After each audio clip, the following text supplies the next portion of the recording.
വിരലിൽ എണ്ണാവുന്ന സ്ത്രീകളുള്ള ഒരു സ്ഥലത്ത് ആധിപത്യം സ്ഥാപിച്ച സ്ത്രീയിൽ ഒരാളാണ്. പരിക്കുകൾ പറ്റും. കളരി ആയതുകൊണ്ട് തന്നെ ഇപ്പോൾ വടിയേറ്റ് ചെയ്യുമ്പോഴായിക്കോട്ടെ വാളിട്ട് ചെയ്യുമ്പോഴായിക്കോട്ടെ നമ്മൾ പറ്റും. ആഗ്രഹം തന്നെ എന്ന് ഞാൻ പറയും, ഒരു ഇഷ്ടം വേണം അത് പഠിക്കാൻ വേണ്ടിയിട്ട്. ഇതൊക്കെ നമ്മൾ കളരിയിൽ ഉള്ള ആയുധങ്ങൾ തന്നെയാണ്. പകുതി മുക്കാലും എൻ്റെ ഉപ്പ ഉണ്ടാക്കിയത് തന്നെയാണ്. ഞാൻ തുടങ്ങിയത് ഒരു 5 വയസ്സ്. പിന്നെ ഞാൻ ഇറക്കിയതല്ല, ഞാനായിട്ട് ഇറങ്ങിയത്. ഞാൻ ഫസ്റ്റ് സ്റ്റേജ് ഷോയിൽ ചെയ്യുന്ന ഇവൻ്റൊക്കെ ഞാൻ സ്വന്തമായിട്ട് പഠിച്ചതാണ്, എനിക്കാരും പഠിപ്പിച്ചു തന്നതല്ല. പക്ഷെ എൻ്റെ താത്തുള്ള സമയത്ത് താത്താനെ ഇറക്കുന്നത് വെല്ലിപ്പയാണ്. അന്ന് താത്താക്ക് എതിരാളിയായിട്ട് അല്ലെങ്കിൽ പാർട്ട്ണറായിട്ട് വേറെ പെൺകുട്ടി ഇല്ല. ഞാൻ ഫസ്റ്റ് ഇയറിൽ പഠിക്കുമ്പോൾ തന്നെ ഫ്രഷേഴ്സ് ഡേക്ക് ഞാൻ ഉറുമി എടുത്തിട്ടുണ്ടായിരുന്നു. അപ്പൊ ആ ടൈമിലൊക്കെ സീനിയേഴ്സ് വന്നിട്ട് അതേതാണ് കുട്ടി എനിക്ക് പിന്നിൽ കാണുന്ന ഈ കളരിയിലെ ട്രെയിനറും അതുപോലെ തന്നെ ഈ സ്ഥാപനത്തിൽ കുറേ അധികം കുട്ടികളെ ട്രെയിൻ ചെയ്യിക്കുന്ന പെൺകുട്ടികളെയാണെന്ന് പ്രത്യേകം പറയാൻ പറഞ്ഞിട്ടുണ്ട്. മലപ്പുറംകാരി അൻഷിഫയാണ് എന്നോടൊപ്പം ഉള്ളത്. Welcome to movie world media. നമ്മൾക്കത് പ്രത്യേകം പറയണം, കാരണം നമുക്ക് ഭയങ്കര ഹാപ്പിനെസ് ആണ് നിങ്ങളെപ്പോലുള്ള ആളുകൾ. എന്ന് വെച്ചാൽ നിങ്ങളെപ്പോലെ എന്നുള്ളതല്ല, പെൺകുട്ടികൾ എന്ത് ചെയ്താലും നമുക്ക് ഹാപ്പിനെസ്സാണ്. മുന്നോട്ട് വരുന്ന എന്ത് ചെയ്യുന്നത് ഹാപ്പിനെസ്സാണ്.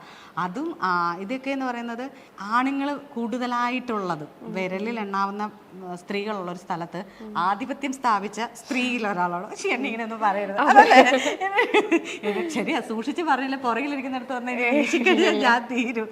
പിന്നെ പറയൂ അൻഷിഫ, ഇത് എത്ര നാളായി നിങ്ങളുടെ ഈ കുടുംബപരമായിട്ടുള്ളതാണെന്ന് പറഞ്ഞു, ഓർമ്മ വെച്ച കാലം മുതൽ ഇത് എത്ര തലമുറ കൈമാറ്റം ചെയ്യപ്പെട്ടത്? ഇത് ആക്ച്വലി എന്റെ ഉപ്പാന്റെ ഉപ്പയാണ് നമ്മളെ കളരി ഇതാക്കിയത്. അതിനുശേഷം ഉപ്പ തുടങ്ങി, പിന്നെയാണ് ഞാൻ ബ്രദർ സിസ്റ്ററൊക്കെ കൂടെ കളരിയിൽ തുടങ്ങിയത്. പിന്നെ നമ്മൾ വിചാരിച്ചു കുറച്ച് കുട്ടികളെ പഠിപ്പിക്കാം, അല്ലെങ്കിൽ എടുത്തുള്ള കുട്ടികളെ വെച്ചിട്ടാണ് നമ്മൾ ആദ്യം തുടങ്ങിയത്. ഞങ്ങൾക്കായിട്ട് ഉണ്ടാക്കിയതാന്ന് പറയും ഉപ്പ. ഇത് ഉപ്പയാണ് ഉണ്ടാക്കിയത്? അതെ, ഉപ്പ ഉണ്ടാക്കിയതാണ്, നിങ്ങൾക്ക് വേണ്ടിയിട്ട്. പിന്നെ കുട്ടികൾ നമ്മളിങ്ങനെ കുറെ കുട്ടികളായപ്പോ നമ്മൾ പിന്നെ ഇവിടെ അത് അഫിലിയേറ്റഡ് ആക്കി കളരി. അതെ, പിന്നെ ഇവിടുന്ന് കോമ്പറ്റീഷന് ഇറങ്ങാൻ തുടങ്ങി. പല കുട്ടികളും പല നാഷണൽ ലെവലും ഒക്കെ ഖേലോ ഇന്ത്യയും എല്ലാം പാർട്ടിസിപ്പേറ്റ് ചെയ്തു ഇവിടുന്ന്. എനിക്ക് ഭയങ്കര സന്തോഷം എന്താന്ന് വെച്ചാല് അൽഷിഫയുടെ റീൽസ് ഒക്കെ കാണുമ്പോൾ ഭയങ്കര മെയ് വഴക്കം. അതുപോലെ ഈ ഡ്രസ്സ് ഇട്ട് തന്നെ, അതായത് അവരുടെ മതപരമായ ആചാരങ്ങളിൽ ഉൾപ്പെട്ട് തന്നെ അല്ലേ, അങ്ങനെ തന്നെ അത് ചെയ്യാൻ പറ്റുന്നുണ്ട്. അത് കാണുമ്പോൾ വരുന്നൊരു സന്തോഷം, അത് ഭയങ്കര, ഞാൻ പറഞ്ഞില്ല ഇവിടെ വന്നപ്പോൾ തന്നെ വാ ബ്യൂട്ടിഫുൾ. ഞാൻ ഇങ്ങനെ ഭയങ്കര ഇതായിരുന്നു. അൻഷിഫയാണെ കാണാൻ അതീവ സുന്ദരി, സത്യം നല്ല രസമുണ്ട്. അപ്പം എങ്ങനെ പോകുന്നു ഇപ്പൊ പിള്ളേരും ട്രെയിനിങ്ങും ഒക്കെ ആയിട്ട്? ഇപ്പോൾ വളരെയധികം കുട്ടികൾ മുന്നോട്ട് വരുന്ന സമയമാണ്. പാരൻസിനായിക്കോട്ടെ ഭയങ്കര അധികം ആവശ്യകത ആണ് പെൺകുട്ടികൾക്ക് എന്നുള്ള രീതിയിലാണ് ഇപ്പോൾ എല്ലാ കുട്ടികൾക്കും പഠിപ്പിച്ചെടുക്കുന്നത്. അപ്പോൾ അതുകൊണ്ട് തന്നെ ഇപ്പോൾ ഓൾമോസ്റ്റ് 75 കുട്ടികൾ പെൺകുട്ടികൾ മാത്രമായിട്ട് നമ്മളെ കളരിയിലുണ്ട്. ദൂരെ നിന്നൊക്കെ ഉണ്ടോ? അധികം വലിയ ദൂരം അങ്ങനെ ദൂരമുള്ള കുട്ടികൾക്ക് ആഴ്ചയിൽ ഒരു ക്ലാസ് ആയിട്ട് നടത്തുള്ളൂ. നമ്മളടുത്തുള്ള കുട്ടികളും കുറച്ചൊക്കെ ബസ്സിനൊക്കെ വരുന്ന ദൂരമുള്ള കുട്ടികളൊക്കെ വന്ന് പഠിക്കുന്നുണ്ട്. ഫീസൊക്കെ എന്താണ് ചെറിയ രീതിയിൽ ഫീസൊക്കെ ആയിട്ടുണ്ടാവും. എനിക്ക് ഇതിനെക്കുറിച്ച് യാതൊരു അറിവുകളും ഇല്ല, നോളജും ഇല്ല. അപ്പൊ എനിക്ക് എന്നെ ഇതൊന്ന് പരിചയപ്പെടുത്തി. ഇതൊക്കെ നമ്മള് കളരിയിൽ ഉള്ള ആയുധങ്ങൾ തന്നെയാണ്. പകുതി മുക്കാലും എന്റെ ഉപ്പ ഉണ്ടാക്കിയത് തന്നെയാണ്. ഉപ്പ ഉണ്ടാക്കിയതാണ്? ഇതാണ്, ഇതൊക്കെ പരിചയമാണ്. അത് പരിചയമുണ്ട്. ഇത് പരിചയമുണ്ട്. ഇത് വാള്, ഇത് ഉപ്പ തന്നെ ഉണ്ടാക്കുന്നതാണ്. ഇതിങ്ങനെ ഇതിനെ, പക്ഷെ ഇത് മറ്റേ നമ്മുടെ വാള് പോലെ മറ്റേ ഷാർപ്പല്ല, എഡ്ജ് ഷാർപ്പല്ല. നമ്മള് പ്രാക്ടീസ് ചെയ്യുന്നതല്ലേ, പിന്നെ നിക്കിളേപ്പിക്കും നമ്മള് ആയുധങ്ങളൊക്കെ. ഓക്കെ. ഇതിന്റെ നമ്മളൊക്കെ ഇപ്പൊ എവിടെയെങ്കിലും ഒരു ആയുധം മേടിച്ചത് അത് ഇവിടെ എഡ്ജ് ഷാർപ്പ് ചെയ്യും. ഇത് ഷാർപ്പല്ല. ഇത് ചതയും മുറിയും. പക്ഷെ നമ്മൾ ഈ പറഞ്ഞ പോലെ ആനുള്ള മുറിവ് ഉണ്ടാവത്തില്ല. എന്റെ ഒരു സംശയമായിരുന്നു, സിനിമയിൽ പോലും ഇങ്ങനെയൊക്കെ ചെയ്യുമ്പോൾ അയ്യോ നമുക്കൊരു വേദന പേടിയൊക്കെ ആയിരുന്നു. ഇപ്പൊ ഓക്കെ, ഞാൻ ലൈഫിൽ ഫസ്റ്റ് ടൈമാണ് തൊടുന്നത്, ആ വാളൊക്കെ തൊടുന്നത്. നമ്മള് ഈ ഇത് ചെയ്യുമ്പോഴും പരിക്കുകൾ പറ്റും. കളരി ആയതുകൊണ്ട് തന്നെ ഇപ്പൊ വടിയേറ്റ് ചെയ്യുമ്പോഴായിക്കോട്ടെ വാളിട്ട് ചെയ്യുമ്പോഴായിക്കോട്ടെ നമ്മൾ പറ്റും. ഇത് അരവാളെന്ന് പറയും. ഉറുമിയല്ല, വാളല്ല, അരയിൽ തന്നെ വെച്ചിട്ട് ചെയ്യുന്ന ഒരു വാളാണ്. പിന്നെ ഇത് ചെയിൻ കത്തി എന്നൊക്കെ നമ്മള് ഈ കലയങ്ക സ്റ്റേജ് പരിപാടിക്കൊക്കെ നമ്മൾ ചെയ്യുന്ന വ്യത്യസ്തമായ വെപ്പൺസ് ഉണ്ടാക്കൂലേ, അതിൽ പെട്ടതാണ് ഇതൊക്കെ. ചെയിൻ കത്തി എന്നൊക്കെ പറയും. പിന്നെ ഇതൊക്കെ വജ്രമുഷ്ടി എന്ന് പറയും. വജ്രമുഷ്ടി അതെ, ചെയ്യുന്നതാണ്. ഇതിലൊക്കെ പ്രാക്ടീസ് ചെയ്യാറുണ്ട്. പിന്നെ ഇത് വെൺമഴു, ശൂലമുണ്ട്, ഇത് തേട്ടവാൾ എന്ന് പറയും. തേട്ടവാൾ, ശൂലം ഉണ്ടല്ലേ? അതെ. ഓക്കേ. ഇതൊക്കെ തന്നെയും ചെയ്യിപ്പിച്ചതാണ്. അതെ. ഇത് കയ്യിലിടുന്ന? അതെ, കയ്യിലിടുന്നതാണ്. ഇത് വടി, നമ്മള് കെട്ടുകാരി, അതുപോലെ തന്നെ അതിൽ വടിയൊക്കെ യൂസ് ചെയ്യുന്ന മുച്ചൺ പയറ്റ് അതിലൊക്കെ പറ്റുന്നതാണ് വടി. ഇത് വടി വീശുന്നത്, വടി കറക്കുന്ന വടി. നന്നായിട്ട് പിടിക്ക്. എന്നിട്ട് ഒന്ന് ഞാനൊരു 5 മിനിറ്റ് മാറി നിൽക്കാവേ.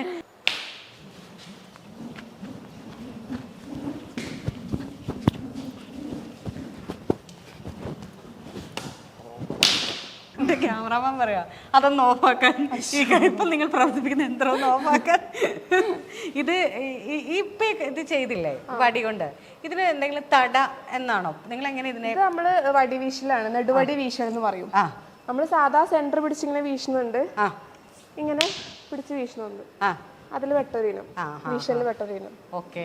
ഇതില് ഞാൻ ശ്രദ്ധിച്ച കാര്യം ഇങ്ങനെയും പിന്നെ ഇവിടെ നിന്ന് ഇങ്ങനെ ക്രോസ്, ഇവിടെ നിന്ന് ഇങ്ങനെ, പിന്നെ വട്ടത്തില് അത് നമ്മളിങ്ങനെ ചെയ്ത് പരിശീലിച്ച് വരുമ്പോ അത് സ്മൂത്ത് ആയിട്ട് വരും. എനിക്കൊരു ഇപ്പോഴും എൻ്റെ ഒരു ഡൗട്ട് ചോദിക്കാം, എന്നെ ഇടിക്കരുത്, ഈ വടി മാറ്റി വെച്ചിട്ട് ചോദിക്കാം.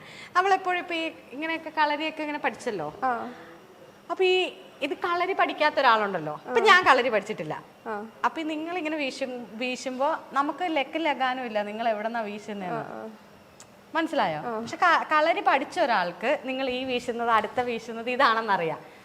ഞാൻ പറയട്ടെ, പിടിച്ചേ, ഇങ്ങനെ കറക്കിക്കേ, ഫസ്റ്റ് കറക്കും, പതുക്കെ കറക്കണേ, ഇങ്ങനെ ഇത് കറക്കുന്നതാന്ന് നമുക്കറിയാം. അപ്പൊ മുറുകന്തലത്ത് ഇവിടെ നടിച്ചുകൂടെ? പിന്നെ എന്തിനാ വടി? കയ്യില് വടിയില്ലേ, അടി കൊള്ളാൻ നോക്കി നിൽക്കണോ? വടി ഉണ്ടെങ്കിൽ പിന്നെ അത് മണ്ടത്തരങ്ങളായി പോയി. വടി കയ്യിൽ വെച്ചിട്ട് ഒരാളടിക്കാൻ നമ്മൾ സുഖമില്ല, നമുക്ക് വടിയിട്ട് അടിച്ചൂടെ? ഓ അങ്ങനെ. ഓക്കെ. അഭ്യാസങ്ങൾ എങ്ങനെയൊക്കെയാണെന്നാണ്. പക്ഷെ നിങ്ങളോടൊക്കെ എനിക്ക് ഭയങ്കര അസൂയ കേട്ടോ, ഉള്ള കാര്യം പറയാം. അസൂയാണ്. ഇതൊക്കെ കണ്ടിട്ട് നമുക്കൊന്നും പറ്റുന്നില്ലല്ലോ, അതിന്റെ ഒരു ഇതുണ്ട്. പ്രായപരിധി ഒന്നുമില്ല, നമുക്ക് എപ്പോഴും താല്പര്യം ഉണ്ടെങ്കിൽ നമുക്ക്. എനിക്ക് കുട്ടിയുടെ അത്രയും പ്രായമൊന്നും താല്പര്യം ഉണ്ടെങ്കിൽ ചെയ്യാന്നാ ഞാൻ. ലക്ഷ്മി അമ്മ അതിന് വലിയൊരു ഉദാഹരണം. 5 വയസ്സ് തൊട്ടിട്ട് നമുക്ക് ഏത് പ്രായം വരെ നമുക്ക് ചെയ്യാം. ഈ കളർ ചെയ്യുമ്പോൾ ഫ്ലെക്സിബിൾ. ഇപ്പൊ നമ്മൾ യോഗ ചെയ്യാറുണ്ട്, ജിമ്മിൽ പോവാറുണ്ട്, പിന്നെ നമ്മൾ പല കാര്യങ്ങളും ചെയ്യാറുണ്ട് പല സമയം. പക്ഷെ ഇത് എന്ന് പറയുമ്പോൾ മെയ്വഴക്കം പ്ലസ് എന്താണ് ഇതിന്റെ ഒരു പ്ലസന്റ് ആയിട്ട് നമുക്ക് പറയാം? ആഗ്രഹം തന്നെ ഞാൻ പറയും. ഒരു ഇഷ്ടം വേണം അത് പഠിക്കാൻ വേണ്ടിയിട്ട്. ഇഷ്ടമില്ലാണ്ട് പഠിച്ചു കഴിഞ്ഞാൽ ചിലപ്പോൾ എവിടെ എത്തില്ല. നമ്മളാരെ ഇഷ്ടം അതിനനുസരിച്ച് നമ്മുടെ ശരീരം വഴങ്ങിക്കോളും. പിന്നെ നമ്മൾ പ്രാക്ടീസ് ചെയ്യണം, അതിനനുസരിച്ച് ശ്രമിക്കണം. ചെറുതിൽ എത്ര വയസ്സ് മുതലാണ് തുടങ്ങിയത്? ഞാൻ തുടങ്ങിയത് ഒരു 5 വയസ്സ് 4 വയസ്സ്. ഞാൻ പിന്നെ അങ്ങനെ ഇറക്കിയതല്ല, ഞാനായിട്ട് ഇറങ്ങിയത്.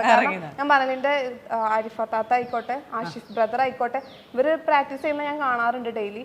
അപ്പോ ഇന്ന ടൈമിൽ ഇറക്കിയതൊന്നുമില്ല, ഞാൻ ഇവർ ചെയ്യുമ്പോൾ ഞാനും ചെയ്യണം എന്നുള്ള രീതി. ഞാൻ വീട്ടിലെല്ലാവരും ചെയ്യുന്നുണ്ട്, ഉപ്പ ചെയ്യുന്നു, ബ്രദർ ചെയ്യുന്നു, സിസ്റ്റർ ചെയ്യുന്നു, അപ്പൊ ഞാനും ചെയ്യേണ്ട ഒരു സാധനം എന്നുള്ള രീതിയിൽ ഇറങ്ങിയതാണ്. പിന്നെ ഞാൻ ഫസ്റ്റ് സ്റ്റേജ് ഷോയിൽ ചെയ്യുന്ന ഇവന്റൊക്കെ ഞാൻ സ്വന്തമായിട്ട് പഠിച്ചതാണ്, എനിക്ക് ആരും പഠിപ്പിച്ചൊന്നുമില്ല. കാരണം ഇവരുടെ ഇടയിൽ നിന്ന് ഞാൻ കണ്ടു പഠിച്ച സാധനമാണ് ഞാൻ അന്ന് എടുത്തത്. പിന്നെയാണ് ഇതിൽ കുറച്ച് സീരിയസ് ആയിട്ട് ഉപ്പ ഇറക്കുന്നതും, പിന്നെ പാർട്ട്ണർ വരലും, അങ്ങനെ പിന്നെ പാർട്ട്ണറായിട്ടുള്ള ചെയ്യലൊക്കെ ചെയ്തു. പിന്നെ ഇതൊക്കെ മറ്റേ നീട്ടുകെട്ടാര എന്ന് പറയും.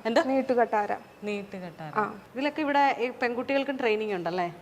പെൺകുട്ടികളും ആൺകുട്ടികളും ചെയ്യാറുണ്ട്. പിന്നെ ഇങ്ങോട്ട് വന്നു കഴിഞ്ഞാൽ ഇതൊക്കെ പൊന്തി എന്ന് പറയും. പൊന്തിയോ? പൊന്തി. ഇത് പൊന്തി. ഇതെന്താ സംഭവം? ഇങ്ങനെ ചെയ്യുന്നതാണ്. കുറച്ച് കഴിഞ്ഞ് എൻ്റെ പാർട്ട്ണർ അവളെ കൊണ്ട് ചെയ്യിപ്പിച്ചരാം.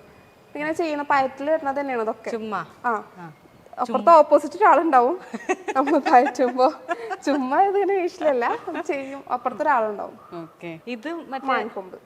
ഇത് ഈ മിക്കതിനകത്ത് ഇങ്ങനെ ഈ കഴിഞ്ഞ സ്വർണ്ണത്തിനകത്ത് ഇത് പടത്തിനകത്തെന്ന് പറഞ്ഞത് നിങ്ങൾ ഓർക്കുന്നുണ്ടോ ഇങ്ങനെ വെച്ചേക്കുന്നത്? എനിക്ക് മനസ്സിലായത്. അതും ഉണ്ടാക്കിയതാണ്. പിന്നെ ഇതിൽ വടിവാള ഏതാ? ഇതൊക്കെ ഉറുമിയാണ്. ഇത് ഉറുമിയോ? ഉറുമിയാണ്. 2 ഓല വരുന്ന ഉറുമിയുണ്ട്, സിംഗിൾ ഓല വരുന്ന ഉറുമിയുണ്ട്. അതായത് ഡബിൾ ഉറുമി. ഉറുമിയൊക്കെ വീശാൻ അറിയാ? ഒന്ന് കാണിക്കൂ. അല്ല ഞാൻ ചുമ്മാ. അമ്മായിണ്ട്. അയ്യോ, എന്റെ ഒരു ക്യൂരിയോസിറ്റി കൊണ്ടാ, ഞാനൊരു പാവായതുകൊണ്ട് എന്നെ കളിയാക്കി. ഇല്ലില്ല, ഒന്ന് വീശി കാണിക്കാവോ? ഞാൻ ചെയ്തുതരാം.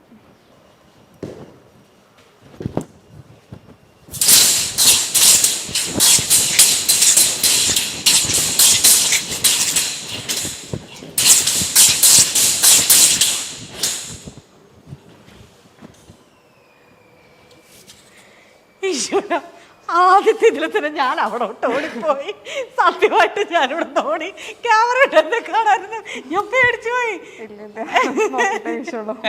അല്ല നിങ്ങൾക്ക് അവരല്ലേ നമുക്കറിയാം നമ്മുടെ ആയുധം എവിടം വരെ പോകും, നമ്മുടെ മൂവ്മെന്റ്സ് എവിടം വരെ പോകും, കറക്റ്റ് നിങ്ങൾക്കറിയാം. പക്ഷെ എനിക്കിതൊക്കെ ഈ സിനിമയിൽ ഒരു കുഞ്ഞു സീൻ, ഫൈറ്റ് സീൻ പോലും കാണാൻ ത്രാണിയില്ലാത്ത ഒരാളാണ്. സത്യം. എന്നെ ചങ്ക് പിടിച്ച് നോക്കിയപ്പോൾ ഇടിക്കുന്നുണ്ട്. ഞാൻ മറ്റേ കേട്ടോ, ഞാൻ നോക്കുമ്പോൾ എന്നെ മറ്റവൻ ഇങ്ങനെയൊക്കെ പിടിച്ചോണ്ടിരിക്കുന്നു. ക്യാമറ പോട്ടെ, എന്നെ മോഹൻ രക്ഷിക്കണത്. അത് കളിയാക്കിയതല്ല കേട്ടോ, നമ്മൾക്ക് അത്രയും പവർഫുൾ ആണ്. നമുക്ക് ഫീൽ ചെയ്യും ഇതിപ്പം നമ്മളിലേക്ക് വരുമോ എന്നുള്ളൊരു ഫീലിംഗ് ഇല്ല. അത് അത്രയും പവർഫുള്ളാണ്. അയ്യോ എന്ത് രസമായിരുന്നു. എൻ്റെ കാലാണ് ഇങ്ങനെ പോലും വെക്കാൻ പറ്റുന്നത്. അയ്യോ ഭയങ്കര ഞാൻ പറഞ്ഞില്ല, ഷോ എനിക്ക് എന്തോ പോലെ. നന്നായിട്ടുണ്ട്. ഞാൻ ആദ്യമായിട്ട് മറ്റേ ആ ഉറുമി എന്ന് പറഞ്ഞ പടമില്ലേ, ഉറുമി എന്ന് പറഞ്ഞ പടത്തിനകത്ത് ഇങ്ങനെ വെക്കുമ്പോഴത്തേക്കും വരത്തില്ല. അതെങ്ങനെയൊന്ന് വെച്ച് ഇങ്ങനെ ഒരു സീനുണ്ട് അതിനകത്ത് വെക്കണത്. അതൊക്കെ നമുക്ക് കാണുന്നൊരു രസമാണ്. നമ്മൾ വല്ല വള്ളിപ്പടപ്പെടുത്തൊക്കെ ആയിരിക്കും ഇങ്ങനെ വെക്കണത്. പിള്ളേരൊക്കെ പഠിപ്പിക്കാൻ വരാറായില്ലേ? അവര് സ്കൂളിലുള്ള ദിവസമല്ലേ, അപ്പൊ സ്കൂളിലെ ദിവസമൊക്കെ 4:30-5 മണി ആ ടൈമിലാണ് വരിക. പെൺകുട്ടികൾക്കാണെങ്കിൽ 6 മണി വരെ ക്ലാസ് ഉള്ളത്. ഇപ്പൊ ഈ സോഷ്യൽ മീഡിയയിൽ ഇത് ഇട്ടതിന് ശേഷം വൻ സ്വീകാര്യതയാണല്ലേ. പണ്ട് ഈ കലകളൊക്കെ നമ്മളിപ്പോൾ പറഞ്ഞു, ഞാൻ പോലും നിങ്ങളുടെ ഇതിലേക്ക് എന്നോട് ഇറങ്ങിക്കോ എന്ന് പറഞ്ഞപ്പോൾ, കളരിയിലേക്ക് ഇറങ്ങിക്കോ എന്ന് പറഞ്ഞപ്പോൾ എനിക്കൊരു ഭയം ഉണ്ടായിരുന്നു. അത് വേറൊന്നുമല്ല, ഭയങ്കര പരിഭാവനമായി സൂക്ഷിക്കുന്ന സ്ഥലങ്ങളായിട്ടാണ് എല്ലാവരും പറയുന്നത്. കാരണം ഭയങ്കര വിശുദ്ധിയാണ്. അപ്പം ഞാനാണെങ്കിൽ ഇതുവരെ ഇങ്ങനെ ഒരു സ്ഥലത്ത് എങ്ങനെ ചെല്ലാന്നൊക്കെ ഒരു പേടി എനിക്കുണ്ട്. അപ്പം നിങ്ങൾ അങ്ങനെ വല്ലതും നോക്കാറുണ്ടോ? ഫുഡ്, മറ്റേ മാംസം, അരി? ഇവിടെ എന്താ വെച്ചാല് പല ജാതി മത കുട്ടികൾ വരുന്നതാണ്. അപ്പൊ ഇന്ന ഒരു ഇത് ഇവിടെ ഫോളോ ചെയ്യുന്നില്ല. നമ്മളിപ്പോ എന്ത് ആഘോഷം, ഇപ്പൊ ഓണാണെങ്കിൽ ഓണം ആഘോഷിക്കും, പെരുന്നാളാണെങ്കിൽ പെരുന്നാൾ ആഘോഷിക്കും, നോമ്പ് തുറ വെക്കാറുണ്ട്. നമ്മളെല്ലാ രീതിയിലും ചെയ്യണം. അപ്പൊ ഇന്ന അങ്ങനത്തെ ഒരു അതുപോലെ തന്നെ ഞാൻ ചോദിച്ചാൽ സോഷ്യൽ മീഡിയ വന്നപ്പോൾ ഒരു ഭയങ്കര ഒരു ഞാൻ പറഞ്ഞില്ലേ കലകളൊക്കെ അത് കാണികൾക്ക് കാണാനുള്ളതും പിന്നീട് അത് ദൈവികമായി നടത്തപ്പെടുന്ന ഒരു സ്ഥലത്ത് നിന്ന് ഇപ്പം സോഷ്യൽ മീഡിയയിൽ അതൊരു ഭയങ്കര രസമായിട്ട് വരുന്നുണ്ട്. അതിനെ എങ്ങനെയാണ് ഇപ്പോൾ മാറ്റങ്ങളെല്ലാം ഓക്കെയാണ് എങ്കിലും എങ്ങനെയാണ് അൻഷിഫയുടെ ചെറുപ്പത്തിലുള്ള പോലെ അല്ലല്ലോ ഇപ്പോഴത്തെ അതെങ്ങനെയാണ്? ഇപ്പോൾ ഞാൻ എൻ്റെ ഒരു ക്രേസിനെസ് കൊണ്ട് തുടങ്ങിയൊരു പേജായിരുന്നു ഇൻസ്റ്റാഗ്രാമിൽ. അപ്രതീക്ഷിതമായി അതൊരു റീച്ച് വന്നൊരു വീഡിയോ. അതിനുശേഷമാണ് ഞാൻ അപ്പോഴും അത് ആ ഒരു സെൻസിൽ എടുത്തിട്ടുണ്ടായിരുന്നില്ല. ഞാൻ വെറുതെ എൻ്റെ വീഡിയോസ് പോസ്റ്റ് ചെയ്യുന്നു ആ ഒരു മൈൻഡിലെടുത്തു. പക്ഷേ പിന്നീട് കുറേ എനിക്ക് മെസ്സേജസും അതുപോലെ തന്നെ ഭയങ്കര മോട്ടിവേഷണൽ ആയിട്ടുള്ള കുറേ മെസ്സേജസ് വരാറുണ്ട്. അത് കണ്ടിട്ട് ഇൻസ്പയർ ആവുന്നു, എവിടെയാണ് സ്ഥലം, പഠിക്കാൻ തോന്നുന്നുണ്ട്, ഞങ്ങൾക്ക് ഭയങ്കര ആഗ്രഹമായിരുന്നു പക്ഷെ ഞങ്ങൾക്ക് പറ്റിയില്ല, നിങ്ങൾ ഇടണം, അങ്ങനെ വീഡിയോസ് ഇടണം, വളരെയധികം സന്തോഷമുണ്ട് ഇങ്ങനെ ഒരു സമൂഹത്തിൽ നിന്ന് ഇങ്ങനെ വരുന്നത് എന്നൊക്കെ പറഞ്ഞിട്ട് കുറേ അധികം സപ്പോർട്ടായിട്ടുള്ള കാര്യങ്ങൾ വരാറുണ്ട്. അപ്പൊ അത് കാണുമ്പോൾ ഒരു പ്രചോദനം നമുക്ക് ഇടാൻ വേണ്ടിയിട്ട്.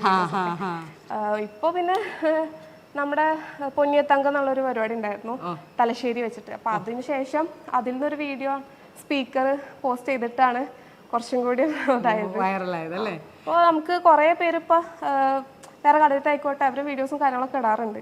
നമ്മളും സൈഡിലിടുന്നു. അല്ല അത് നമുക്ക് ഭയങ്കര ഞാൻ പറഞ്ഞേ അതൊരു പ്രത്യേകതയാണ്. സ്ത്രീകൾ ചെയ്യുന്നു എന്നുള്ളത് തന്നെയാണ് അതിനകത്തൊരു നമ്മളെപ്പോഴും പറയും എല്ലാം പുരുഷ കേന്ദ്രീകൃതമാണെന്ന് പറയുമ്പോൾ കൂടിയും അറിയപ്പെടാത്ത ഒരുപാട് സ്ത്രീ. ഇപ്പം ഉപ്പയാണല്ലോ നിങ്ങളെ ഇങ്ങോട്ട് കൊണ്ടുവന്നത്. അത് ഉപ്പയ്ക്ക് വേണമെങ്കിൽ ഇപ്പം ഉപ്പേനെ ആരെങ്കിലൊക്കെ കുറ്റപ്പെടുത്തിയിട്ടുണ്ടോ ഇങ്ങനെ പെൺകുട്ടികളെ ഇങ്ങനെ കൊണ്ടുവന്ന്? ഞാൻ പറഞ്ഞ ഞാനൊക്കെ വളർന്ന സമയത്ത് ആ ഒരു മൈൻഡ് സെറ്റ് എല്ലാവരും മാറിണ്ടായിരുന്നു. പക്ഷെ എന്റെ താത്തുള്ള സമയത്ത് താത്താനെ ഇറക്കുന്നത് വെല്ലിപ്പയാണ്. വെല്ലിപ്പയാണ് ഇറക്കി ഹംസത്തലി ഗുരുക്കൾ. വെല്ലിപ്പാന്റെ സ്മാരകമായിട്ടാണ് നമ്മളിവിടെ കളരി ഉള്ളത്. HGS കളരി, ഹംസത്തലി ഗുരുക്കൾ സ്മാരക കളരി സംഘം, അതാണ് നമ്മുടെ കളരിയുടെ പേര്. വെല്ലിപ്പയാണ് താത്താനെ ഇറക്കുന്നത്. പിന്നീട് അന്ന് താത്താക്ക് എതിരാളിയായിട്ട് അല്ലെങ്കിൽ പാർട്ട്ണറായിട്ട് വേറെ പെൺകുട്ടി ഇല്ല. അപ്പൊ അന്ന് ബ്രദറാണ് നിന്നത്. ബ്രദറിനെ ഇട്ടാണ് നമ്മൾ പയറ്റിക്കൊണ്ടിരുന്നത്. ആ ടൈമിലൊക്കെ സ്റ്റേജിലൊക്കെ ഇറക്കുന്ന സമയത്ത് പലരും ഉപ്പാട് ഇങ്ങനെ പറയാറുണ്ട് ഒരു അഭിപ്രായം, എന്തിനാ അങ്ങനെ മകളെ ഇറക്കുന്ന പെൺകുട്ടിയല്ലേ എന്നുള്ള രീതിയിലൊക്കെ സംസാരിക്കാറുണ്ടായിരുന്നു. പിന്നീട് ഒരു 2018 ഒരു മാമാങ്കത്തിന് ഇത്താത്തിക്കാക്കിയും ചെയ്യുന്നത് പത്രങ്ങളിലൊക്കെ വരലും മലപ്പുറം ജില്ലയിൽ നിന്നൊരു അങ്ങനത്തെ ഒരു കുട്ടി ആദ്യമായിട്ട് വരുന്നൊക്കെ പറഞ്ഞിട്ട് അത് റീച്ച് ആയപ്പോഴാണ് പിന്നെ അടുത്തുള്ള പെൺകുട്ടികളെ വന്ന് ചേരലും പറഞ്ഞ ആൾക്കാർ എന്നെ വന്നിട്ട് പല പ്രശംസിക്കുകയൊക്കെ ചെയ്തിട്ടുണ്ടായിരുന്നു. ഞാൻ വരുമ്പോഴത്തേനും അതൊക്കെ മാറിയിട്ടുണ്ടായിരുന്നു. എനിക്ക് ജസ്റ്റ് കുറച്ച് റീൽസ് എടുത്ത് ഇട്ട് അതല്ലേ കുറച്ചുകൂടെ റീച്ച്. പക്ഷെ ഇല്ല, റിയൽ താത്ത ഇത്ത തന്നെയാണ്. അതെ അതെ, ഇത്രയും ആയിരിക്കുന്ന ഗുരുക്കന്മാരും ഒക്കെയാണ്. അവരന്ന് ആ ടൈമിൽ അങ്ങനെ സോഷ്യൽ മീഡിയ യൂസ് ചെയ്തില്ല. ഇതിപ്പോ അല്ല അന്ന് നമുക്കൊന്നും അത്ര ഇതില്ലല്ലോ, അറിയില്ല, നമുക്കിത് ഇത്രയും അവൈലബിളും അല്ല നമ്മൾക്ക്. ഇപ്പോഴാണല്ലോ അതൊരു ജനകീയമാകുന്നത്. വല്യുപ്പായ്ക്ക് എവിടെ നിന്നാണ് ഈ ഫൈറ്റ് എല്ലാം പഠിച്ചതെന്ന്? വല്യുപ്പ ഇവിടെ എന്താണ് ഉസ്താദ് ഉണ്ടായിരുന്നു, വല്യുപ്പാന്റെ ഉസ്താദ് ഉണ്ടായിരുന്നു, പോക്കർ ഉസ്താദ് എന്ന് പറഞ്ഞിട്ട്. അദ്ദേഹത്തിന്റെ അടുത്താണ് പഠിച്ചത്. പിന്നെ വല്യുപ്പ ഇങ്ങനെ ഒരു കളറി സെന്ററിൽ നിന്ന് പഠിക്കാനല്ല, ഇങ്ങനെ പല സ്ഥലത്തുനിന്നും പഠിക്കാൻ ചെയ്തത്. പല സ്ഥലങ്ങളിൽ പോയിട്ട് അവിടുന്ന് പഠിക്കുകയാണ് ചെയ്തത്. പിന്നെ ഉപ്പാക്ക് അത് മക്കളിലേക്ക് പകരം ഉപ്പ അനിയന്മാർക്കൊക്കെ കൊടുത്തിട്ടുണ്ടായിരുന്നു. അതിൽ ഉപ്പയാണ് പിന്നീട് അത് കണ്ടിന്യൂ ചെയ്ത് ഇങ്ങനെ സെന്ററൊക്കെ ഇട്ടിട്ട് പഠിപ്പിച്ചത്. അതെ, ഭയങ്കര ക്രേസാണ്. ഉപ്പ ഗൾഫിലായിരുന്നു. പിന്നീട് അതൊക്കെ ഇതാക്കിയിട്ടാണ് ഇവിടെ പുള്ളി ഇപ്പോ കളരി ആയിട്ടാണ് നടക്കുന്നത്. ഇപ്പൊ എത്ര മണിക്കൂറാണ് കളരിക്ക് വേണ്ടി മാത്രം സ്പെൻഡ് ചെയ്യുന്നത്? ആര്? ഞാനോ? ഞാന് കുട്ടികൾ പഠിപ്പിക്കുന്ന സമയത്ത് ഞാൻ ഉണ്ടാവും ഇവിടെ കളരിയിൽ. ബാക്കി ടൈമിൽ എനിക്ക് ബൈ പ്രൊഫഷൻ ഞാൻ സിവിൽ എഞ്ചിനീയർ ആണ്. അപ്പം ഞാൻ അതിന്റെ വർക്കും കാര്യങ്ങളൊക്കെ ഉണ്ടാവും. അതിനുശേഷം പിന്നെ കളരിയിൽ വരും, കളരിയിൽ പ്രാക്ടീസ് ചെയ്യും, പ്രോഗ്രാമുകളും കോമ്പറ്റീഷനും ഒക്കെ പങ്കെടുക്കാറുണ്ട് ഇപ്പോഴും. വളരെ രഹസ്യമായിട്ടൊരു കാര്യം ചോദിക്കാവേ, വളരെ രഹസ്യം, അതുകൊണ്ട് ഈ സൈഡ് നിൽക്കാം. അതുകൊണ്ടല്ലേ ഇത് വെച്ചിട്ടൊന്നും വീക്കരുതല്ലോ. വളരെ രഹസ്യം എന്ന് ചോദിച്ചാൽ, ഇപ്പം ഇങ്ങനെയൊക്കെ കളരിയൊക്കെ അറിയാവുന്ന ഒരാളാണ്. കോളേജിലൊക്കെ പഠിക്കുമ്പോൾ എല്ലാവർക്കും അറിയാമായിരുന്നോ ഇങ്ങനെയൊക്കെ കളരി ചെയ്യുന്ന കുട്ടികൾ? അതുകൊണ്ട് ആൾക്കാരൊരു ഫൈറ്റിനൊന്നും അല്ല, അതായത് ഒരു തമാശയ്ക്ക് പോലും അങ്ങനെയില്ല. ഞാൻ എൻ്റെ ഒരു ക്യാരക്ടർ വെച്ചിട്ട് ചെയ്യുന്ന സമയത്ത് മാത്രമാണ് ഞാൻ ഈ കളരി എന്നുള്ളത്. അല്ലാണ്ട് ബാക്കി സമയത്ത് നമ്മൾ കളരി എന്നിട്ട് നടക്കില്ലല്ലോ. അല്ല, അങ്ങനെയല്ല. ആരെങ്കിലും കളിയാക്കാൻ വന്നാൽ കൊടുക്കാറുണ്ടോന്ന്? അയ്യോ, അങ്ങനെ എല്ലാവർക്കും ഒരു വേറെ കളരി അറിയാം എന്നുള്ള നോട്ടത്തിൽ നമ്മളെ കാണുക. കാരണം ഞാൻ ഫസ്റ്റ് ഇയറിൽ പഠിക്കുമ്പോൾ തന്നെ ഫ്രഷേഴ്സ് ഡേക്ക് ഞാൻ ഉറുമി എടുത്തിട്ടുണ്ടായിരുന്നു. അപ്പൊ ആ ടൈമിലൊക്കെ സീനിയേഴ്സ് വന്നിട്ട് അതേതാണ് കുട്ടി അപ്പൊ അന്ന് അറിയാം അങ്ങനെ ചെയ്യുന്ന കുട്ടിയാണ്. പിന്നെ അതിന് ഒരു എനിക്ക് പേടി ഒരു റെസ്പെക്റ്റോട് കൂട്ടി നിൽക്കുന്ന പോലെ എനിക്ക് ഫീൽ ചെയ്തിട്ടുണ്ട്. അത് കളരി അറിയാം, ആ ചെയ്യുന്ന കുട്ടിയാണല്ലോ. തമാശ രൂപത്തിൽ ഇങ്ങനെ പറയും, സംസാരിക്കാൻ കുറച്ച് വിട്ടു നാളെട്ടാന്ന് പറയും, അങ്ങനെ പറയുന്നല്ലാണ്ട്. ആരെങ്കിലും എപ്പോഴെങ്കിലും അല്ലാണ്ട് ഇങ്ങനെ ഇതൊന്നും അല്ല, വെറുതെ ആണെങ്കിൽ അടിക്കണം തോന്നിയിട്ടുണ്ട് ചില കയ്യിലിരിപ്പുകൾ അല്ലെങ്കിൽ അങ്ങനെയല്ല? അതിപ്പോ തോന്നുന്നു ഒബ്വിയസ്ലി നമ്മൾ ട്രാവൽ ചെയ്യുന്ന സമയത്തായിക്കോട്ടെ, പല ട്രാൻസ്പോർട്ടേഷനിലും ആൾക്കാർ നിൽക്കുന്നതും ഓരോ പെരുമാറ്റം നമുക്ക് തോന്നും കൊടുത്തിട്ടുണ്ടോ? ഇല്ല, അങ്ങനെ കൊടുത്തിട്ടില്ല. നമ്മൾ എപ്പോഴും പറയുന്ന പോലെ ആദ്യം നമ്മൾ നോക്കി, ആദ്യം പോയി അടിക്കല്ല, നമ്മൾ ആദ്യം വാക്കുകൊണ്ട് നമുക്ക് പ്രതികരിക്കാം, നോട്ടം കൊണ്ട് പ്രതികരിക്കാം, പിന്നെയാണ് നമ്മൾ ആയുധങ്ങളൊക്കെ യൂസ് ചെയ്യുന്നത്. അറിയാലോ. അറിയാമോ? ആരെങ്കിലും ഇങ്ങനെ വെച്ച് കുത്തിയിട്ടുണ്ടോ? അയ്യോ ഇല്ല. നമ്മള് കളരി എന്ന് പറയുന്നത് നമ്മുടെ വെറുതെ പോയി എന്താണ് ഉപദ്രവിക്കാനോ അല്ലെങ്കിൽ ഒന്നുമല്ല. നമ്മൾ സ്വയരക്ഷയ്ക്ക് വേണ്ടിയിട്ടും അതുപോലെ തന്നെ നമ്മുടെ ഒരു ഫിസിക്കലി മെന്റലി ഒരു കോൺഫിഡൻസും കാര്യങ്ങളൊക്കെ ബിൽഡപ്പ് ചെയ്യാൻ വേണ്ടിയിട്ടും കൂടി ഹെൽപ്പ് ചെയ്യുന്നതാണ് കളരി എന്ന് പറയുന്നത്. പൊതുവേ എല്ലാവരും കളരി നിങ്ങൾ ആക്രമിക്കാനാണ് എന്നുള്ളൊരു മൈൻഡ് സെറ്റ്, പക്ഷെ അങ്ങനെയൊന്നും ഇല്ല. ഇത് സ്വയം പ്രതിരോധത്തിന് വേണ്ടിയിട്ട് നമുക്ക് കളരി ഉപയോഗിക്കാവുന്നതാണ്. അല്ല, ഇതൊക്കെ നമ്മൾ ചോദിച്ചു വെക്കുന്നത് ആദ്യമായിട്ടാണ് ഒരാളെ ഞാൻ കളരി പഠിപ്പിക്കുന്ന ഒരു പെൺകുട്ടീനെ കാണുന്നത്. അപ്പോൾ എല്ലാവരും പറയും നമ്മൾ സെൽഫ് ഡിഫെൻസ് എന്നുള്ള ഒരു ഇത് തന്നെ ഇപ്പം എല്ലാ സ്ഥലങ്ങളിലും കൊച്ചു കുട്ടികൾക്ക് പോലും സ്കൂളുകളിൽ സെൽഫ് ഡിഫെൻസ് പഠിപ്പിക്കുന്നുണ്ട്. അവരോടും പറയുന്നത് നിങ്ങൾ ഇടിക്കാനല്ല, എന്തെങ്കിലും വന്നാൽ തടയാനുള്ള ഡിഫെൻസ് എന്നാണ് അതിന് പറയുന്നത് തന്നെ. അപ്പോൾ അതിൻ്റെ ഒരു മുന്നോടിയായിട്ട് ഇപ്പം ഇങ്ങനെയൊക്കെ കാണുമ്പോൾ തന്നെ ഭയങ്കര സന്തോഷം. വല്യുപ്പ എനിക്ക് ഭയങ്കര ഇഷ്ടപ്പെട്ടു. ഞാൻ ഈ ഫോട്ടോ കണ്ടപ്പം ഫസ്റ്റ് തന്നെ അട്രാക്ട് ചെയ്തിരുന്നു ഞാൻ. കാരണം അദ്ദേഹം തുടങ്ങി വെച്ചത് അന്നൊന്നും ആളുകൾക്ക് ചിന്തിക്കാൻ പറ്റാത്ത തലത്തിൽ നിന്ന് ചിന്തിച്ച് പെൺകുട്ടികളെ അവിടെ എത്തിച്ചിട്ടുണ്ട്. നമ്മൾ ആദ്യം പറഞ്ഞ പോലെ തന്നെ പെൺകുട്ടികൾ എന്ത് ചെയ്താലും സന്തോഷം നമുക്ക്. അതൊരു ഓരോ സ്ത്രീയുടെ ഇപ്പം ശരിക്കും ചെയ്യുന്നത് താങ്കളാണെങ്കിൽ കൂടിയും ഇത് കാണുന്ന 100 പേരുടെ കണ്ണുകളിൽ ഞങ്ങളാണിത് ചെയ്യുന്നത്. മനസ്സിലായോ? അത്രയും ഞങ്ങൾക്ക് ഭയങ്കര പ്രിയപ്പെട്ടതാണ് ഇതൊക്കെ. അപ്പോൾ എന്താണെങ്കിലും കണ്ടതിലും പരിചയപ്പെട്ടതിലും ഒരുപാട് സന്തോഷം. ക്ലാസ് എടുക്കാൻ പിള്ളേരൊക്കെ വന്നിട്ടുണ്ട്. അപ്പം ഇനി ബുദ്ധിമുട്ടിക്കുന്നില്ല. Thank you.